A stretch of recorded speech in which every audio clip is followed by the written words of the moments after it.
On va voir dans cette vidéo comment créer rapidement un montage par clavette. L'enlèvement de matière se fera automatiquement dans les deux composants sélectionnés tels que le pignon à denture hélicoïdale et le bout de l'arbre. Les dimensions seront respectées selon les normes et la désignation de la clavette, par exemple, apparaîtra automatiquement dans les mises en plan.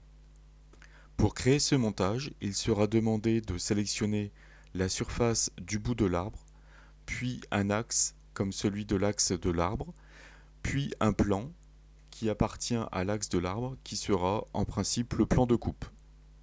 On pourra aussi donner les valeurs de ces deux cotes, donc la cote entre le bout de l'arbre et le début de la clavette, et aussi la cote de la longueur de la rainure à partir du début de la clavette.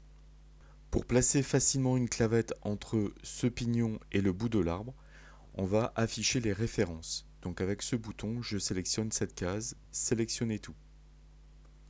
Avec le bouton fonction utilisateur, je sélectionne le fichier montage clavette. Je fais ouvrir et je vais sélectionner une clavette pour un diamètre de 10 mm et d'une longueur de 12 mm et je fais ouvrir.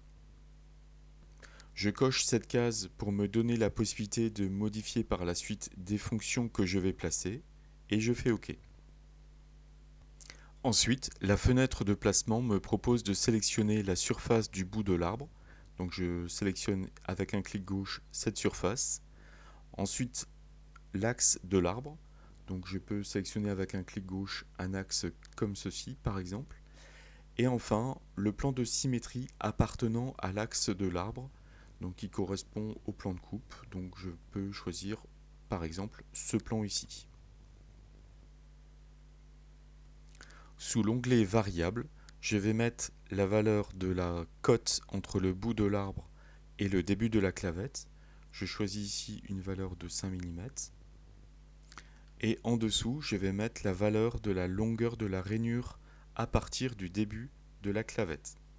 Donc ici, je vais choisir une valeur de 14 mm.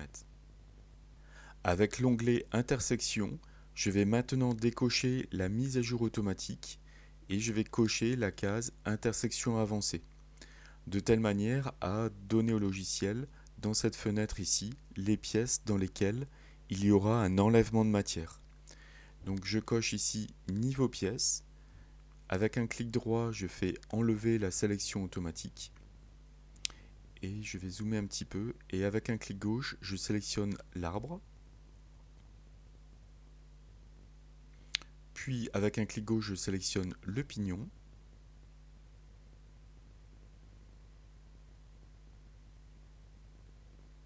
Et je coche les deux cases propagation et je valide la fenêtre. Alors n'oubliez pas de bien régénérer l'assemblage à l'écran de telle manière à avoir une représentation correcte des différentes pièces.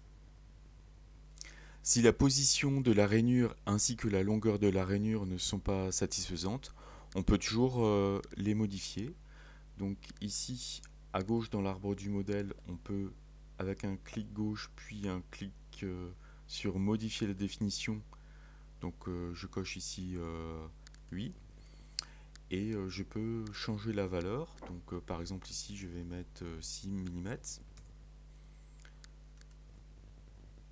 Et au niveau de la longueur de la rainure, de la même manière, je vais pouvoir changer la longueur. Je vais mettre 13 mm. Ainsi, j'ai un peu déplacé la clavette sur la gauche, comme ceci.